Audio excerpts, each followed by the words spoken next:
வணக்கம். இன்றைக்கி நம்ம கிச்சனில் என்ன பார்க்க போகிறோம் அப்படின்னு பார்த்தீங்கன்னா, புதுவித தக்காளி சட்னி பார்க்க போகிறோம். அதுக்கு நான் 4 பெரிய வெங்காயத்தை கட் பண்ணி வச்சுருக்கேன். இப்போ ஒரு கடாயில் 2 டேபிள் ஸ்பூனுக்கு எண்ணெய் ஊற்றியிருக்கேன். எண்ணெய் ஹீட் ஆயிடுச்சு. இப்போ அதில் 1 ஸ்பூன் கடுகு உளுந்து ஆட் பண்ணிக்கிறேன். இப்போ கடுகு உளுந்து பொரிஞ்சிருச்சு. நம்ம பெரிய வெங்காயத்தை ஆட் பண்ணிக்கலாம். ஆட் பண்ணிவிட்டு நல்லா வதக்கிப்போம். இப்போ தேவையான அளவு உப்பு ஆட் பண்ணிக்கலாம். உப்பு ஆட் பண்ணோம் அப்படின்னா நமக்கு வெங்காயம் கொஞ்சம் சீக்கிரமாக வதங்கும். இப்போ நல்லா மிக்ஸ் பண்ணிடலாம்.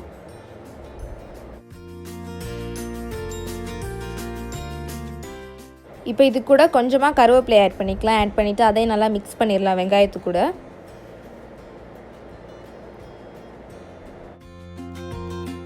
இப்போது வெங்காயம் நல்லா வதங்கிடுச்சு பாருங்கள். இந்த ஸ்டேஜில் நம்ம மஞ்சத்தூள் ஆட் பண்ணிக்கலாம். நான் ஒரு 1/4 டீஸ்பூனுக்கு மஞ்சத்தூள் ஆட் பண்ணிக்க போகிறேன். இது கூட மிளகாய்த்தூளும் ஆட் பண்ணிக்க போகிறேன். நீங்கள் உங்கள் காரத்தை அந்த மாதிரி போட்டுக்கோங்க. நான் வந்து ஒரு 2 ஸ்பூனுக்கு மிளகாய்த்தூள் ஆட் பண்ணிக்க போகிறேன். இப்போ நான் இது கூட தக்காளி ஆட் பண்ணிக்க போகிறேன். நான் ஒரு 4 தக்காளி கட் பண்ணி வச்சுருக்கேன். அதை ஆட் பண்ணிவிட்டு நல்லா மிக்ஸ் பண்ணிடலாம். எல்லாத்தையுமே மஞ்சத்தூள் மிளகாய்த்தூள் எல்லாத்தையுமே நல்லா மிக்ஸ் பண்ணிடலாம். தக்காளியும் நம்ம நல்லா வதக்கிப்போம்.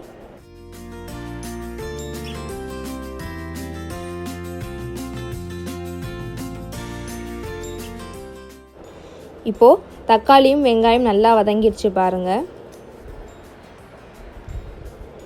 இப்போ நம்ம இது கூட தண்ணீர் ஆட் பண்ணிக்கலாம். தண்ணீர் வந்து நீங்கள் மூழ்கிற அளவுக்கு ஆட் பண்ணிக்கோங்க. வெங்காயம் தக்காளி மூழ்கிற அளவுக்கு தண்ணீர் ஆட் பண்ணால் போதும். ஆட் பண்ணிவிட்டு அதையும் நல்லா மிக்ஸ் பண்ணி விடுங்க. 5 மினிட்ஸுக்கு இதை நல்லா கொதிக்க விடுங்க.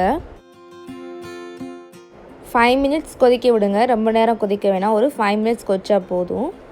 இப்போ நல்லா கொதிச்சிருச்சு. இப்போ இதில் நான் தோசை மாவு இல்லை இட்லி மாவு ஏதாவது ஒரு மாவு வச்சுருப்பீங்க. அதில் 1 டேபிள் ஸ்பூனுக்கு ஆட் பண்ணிக்கோங்க. தோசை மாவாக இருந்தாலும் சரி இல்லை இட்லி மாவாக இருந்தாலும் சரி ஆட் பண்ணிவிட்டு அதை நல்லா மிக்ஸ் பண்ணி விடுங்க. இது கொஞ்சம் ஆட் பண்ணிங்க அப்படின்னா நமக்கு சட்னி கொஞ்சம் வேறு டிஃப்ரெண்ட் டேஸ்ட் கொடுக்கும். ரொம்ப நல்லாவும் இருக்கும். ஸோ ஆட் பண்ணிவிட்டு நல்லா மிக்ஸ் பண்ணி விடுங்க.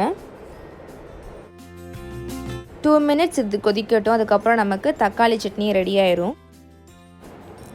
2 மினிட்ஸ் ஆயிடுச்சு. நல்லா கொதிச்சிருச்சு. நான் அடுப்பை ஆஃப் பண்ணிட்டேன். இப்போ நமக்கு புதுவித தக்காளி சட்னி ரெடி ஆயிடுச்சு.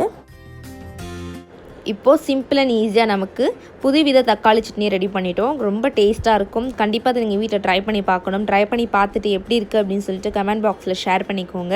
நம்ம சேனலில் நான் இதே மாதிரி நிறைய வெரைட்டி ஆஃப் சட்னி போட்டிருக்கேன். கண்டிப்பாக அதெல்லாம் உங்களுக்குலாம் டிஸ்கிரிப்ஷன் பாக்ஸில் லிங்க் கொடுக்குறேன். மறந்துடாமல் போய் அதையும் செக் பண்ணி பாருங்கள். இந்த வீடியோ பிடிச்சிருந்தா லைக் பண்ணுங்கள். உங்கள் ஃப்ரெண்ட்ஸும் கொஞ்சம் ஷேர் பண்ணுங்கள். மறந்துடாமல் சேனலையும் சப்ஸ்கிரைப் பண்ணிக்கோங்க. தேங்க்யூ.